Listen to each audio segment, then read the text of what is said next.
Hello everyone, welcome back to the Blue Who Review. Today I'm going to be doing my full in-depth review of Wild Blue Yonder. Now I really enjoyed this episode, as you might have seen in my initial thoughts video.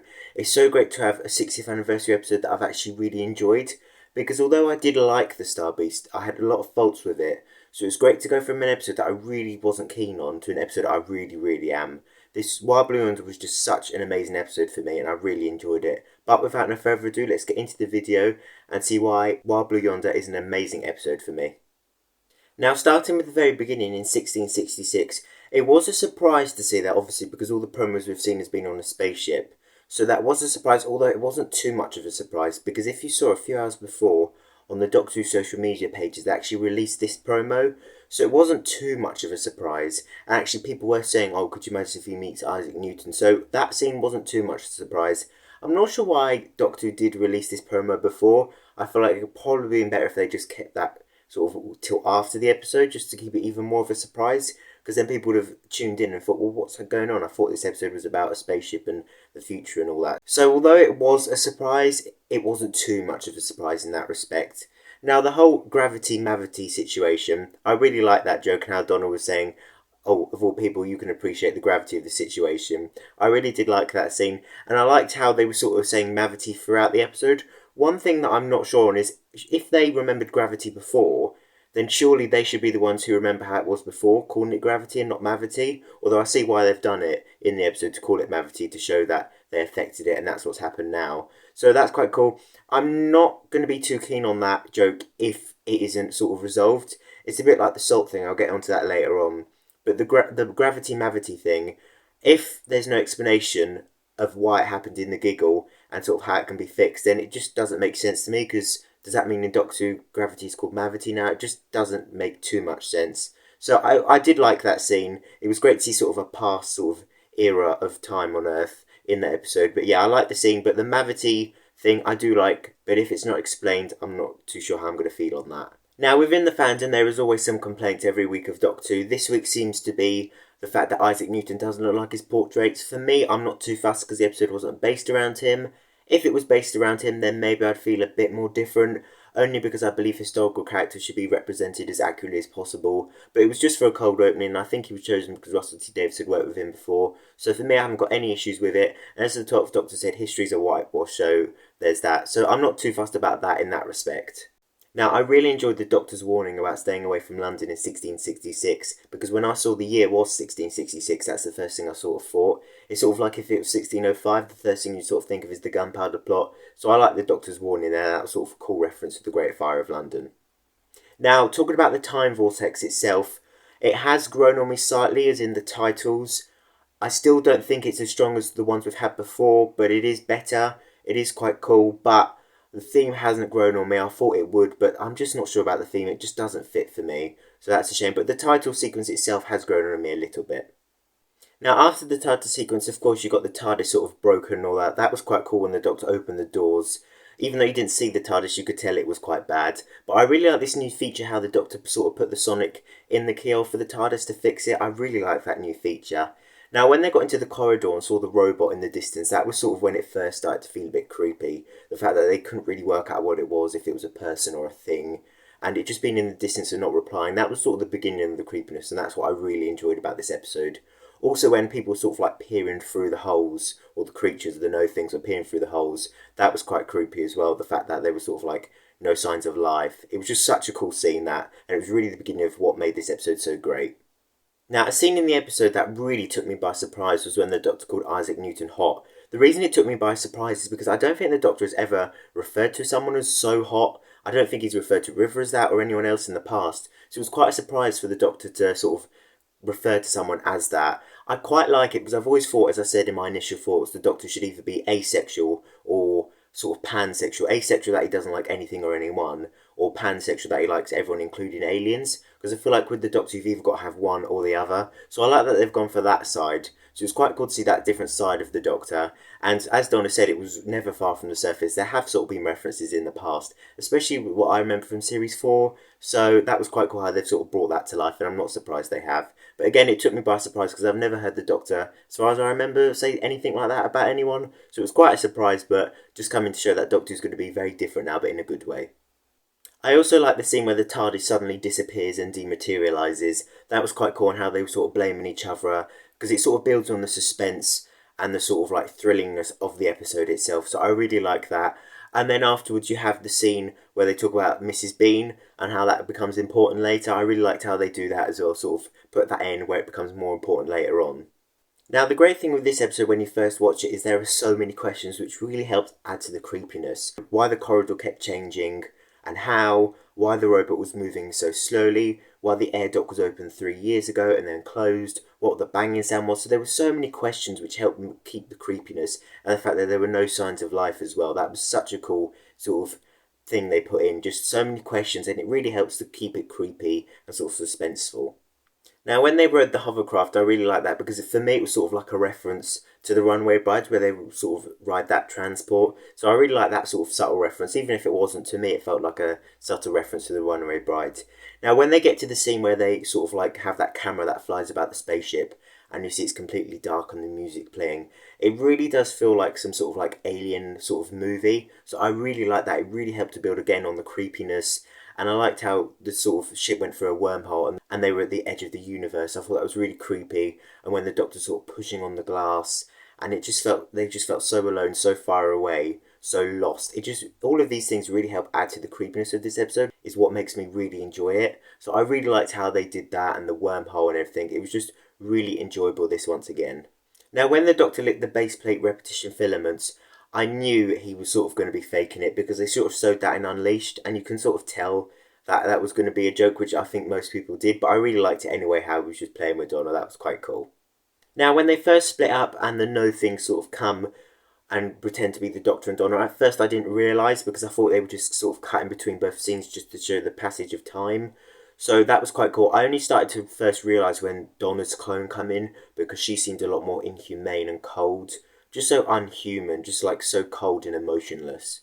So that was when I first realised, but it was so cool. And then when they start saying my arms are too long and oh, we get hungry, that was where the creepiness really started to begin as well with these creatures. It was just so cool. And then when the Doctor calls Donna and the Doctor is meant to be in the room with her, that was quite creepy. Donna was quite brave to run past the creature because I would have been really scared. So she just sort of ran past and got to the Doctor. But it was quite cool. And then when the arms are really long, it's so silly, but it's just so Doctor Who. I can see why they've said there's been no other Doctor Who episode like this, because it is quite silly in a way, but I loved it. And I feel like the CGI, yeah, it wasn't the best, but it just really helped build just on the silliness. Again, it was a great mix of silliness and creepiness to this episode, which is what I really enjoyed about it. Now, also, when the Doctor's jaw sort of drops down, that really reminded me of some sort of like thing from the Ganger episode. I really like that as well. That was quite cool. And then when Donna actually made a good point about the mass when they become really huge, because you can only have a certain amount of mass. So that was quite an interesting point made by Donna as well that I just wanted to point out. Now, when they were climbing up that sort of ladder and the corridor changed, I really liked that how they were separated and they were in those sort of corridors.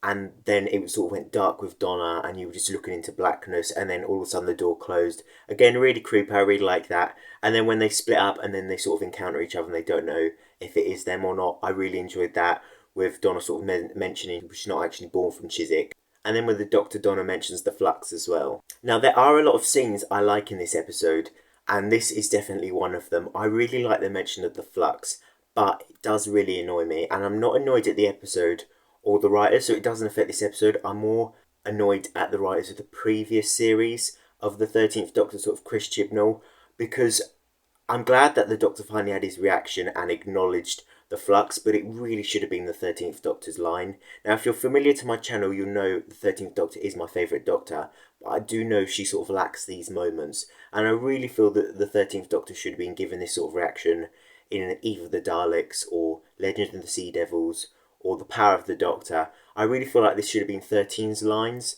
So I'm glad that the Doctor finally sort of reacted and acknowledged that half the universe is gone.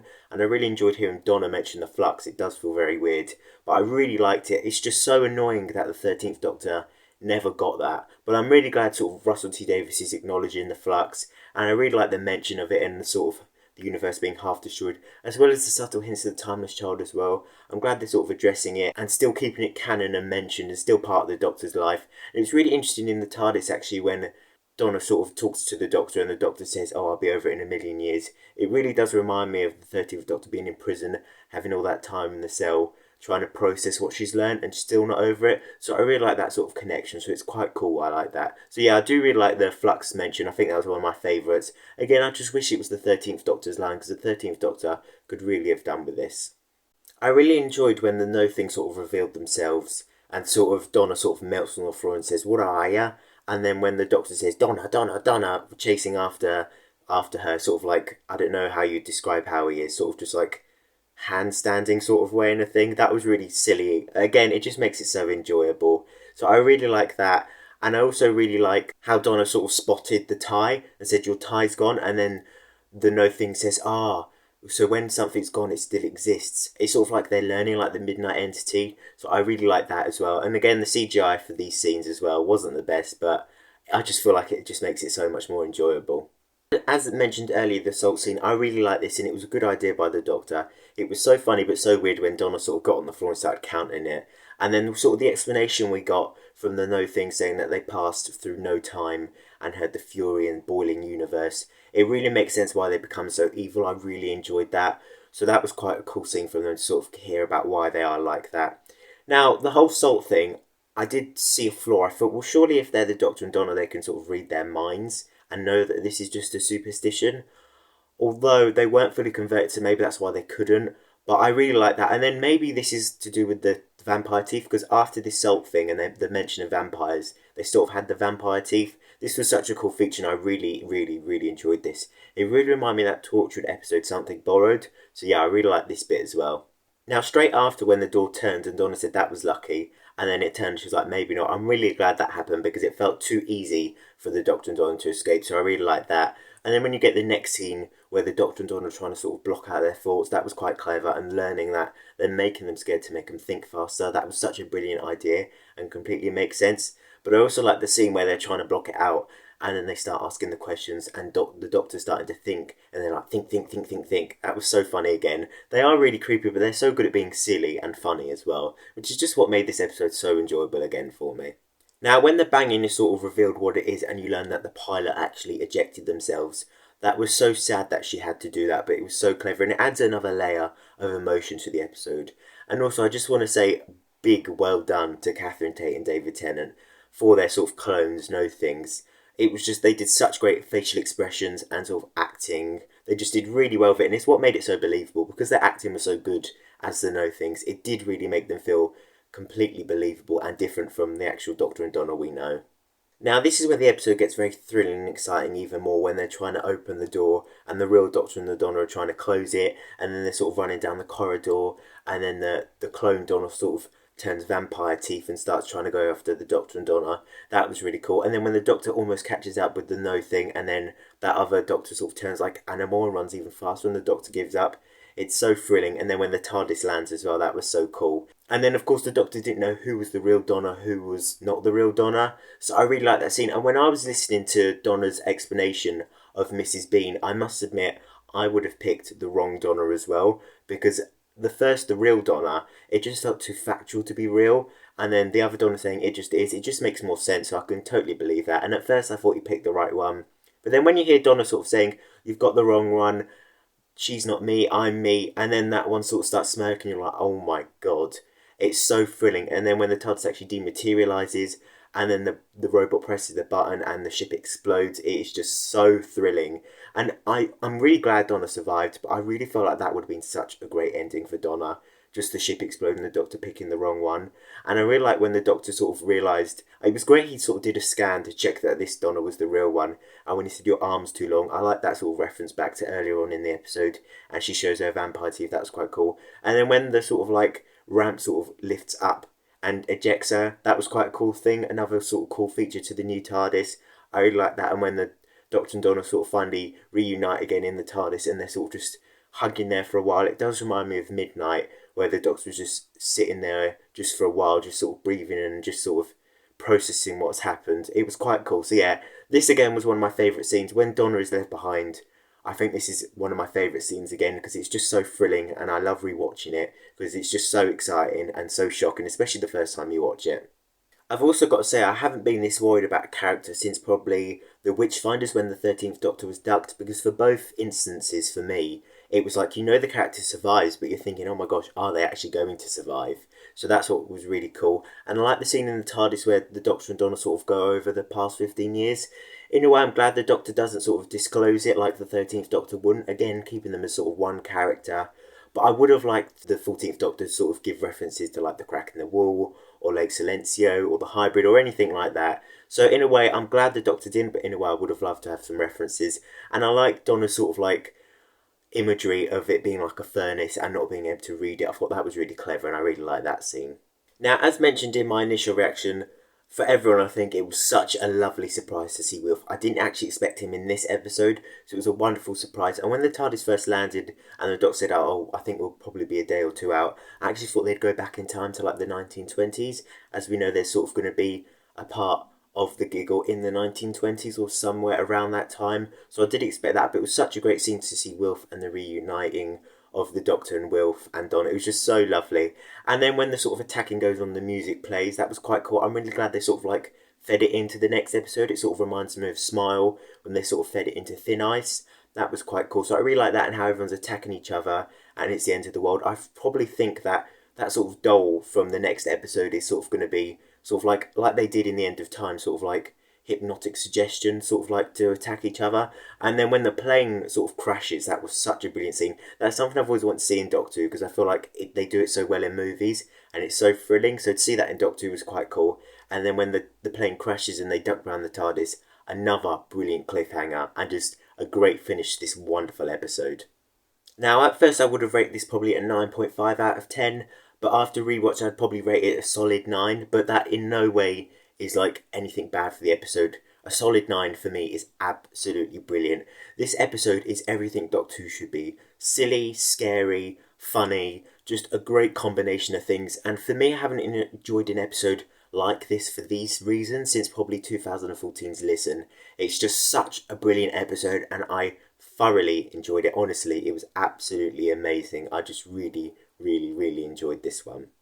Also, I really enjoyed a lot of jokes in this episode. I'd say the jokes I really enjoyed were the sort of Jimbo thing. I'm sure Donna used to say that in Series 4. The thank you, Parker. The Alonzi, as idiots say. Can you hear me? No. This is therapeutic. And then also the subtle reference to Back to the Future, where the Doctor sort of uses the TARDIS as a hoverboard. I really like that Back to the Future reference. That was so subtle, but I absolutely loved it, and great for Back to the Future fans. Now, for me, the characters in this episode vastly improved from the Star Beast. The 14th Doctor felt a lot more like the 10th Doctor. They really do feel like the Doctor again. For me, the only difference I could see from the 14th and the 10th is that he sort of like lived the past incarnations' lives. At the moment, there isn't a big difference to the 14th Doctor. I'm hoping there's going to be sort of more of a difference between the 14th Doctor and the 10th Doctor than that, because I don't see that as a valid reason for the 14th Doctor to sort of be the 14th Doctor yet. But it's great to see David Tennant back as the 14th Doctor, and his character improved vastly in this special. Catherine Tate as well, Donna Noble, so much improved from the Star Beast. I really wasn't sure on Donna's character. She just felt too separated. In this one, she felt like the old Donna again. It was absolutely brilliant. And again, credit to David and Catherine for playing the No things. They did absolutely brilliant with them. It was also such a gem to see Wilfred Mott in it again, Bernard Cribbins. It was so lovely, and I'm so glad they dedicated the episode to him. And I'm glad we at least got him in that scene in the 60th anniversary, because it was well deserved. So that was absolutely brilliant. And yeah, all round a phenomenal episode. I really enjoyed this one. I can't tell you how much I enjoyed it. It was just so brilliant, so refreshing, so creepy, so silly, just everything Doctor Who should be. And I really enjoyed it. I just really hope the Giggle sort of like continues this sort of like level of excitement and sort of greatness for an episode on a different sort of scale, sort of different, because obviously it's going to be a different episode. So I just really hope that it's good for its own sort of reasons.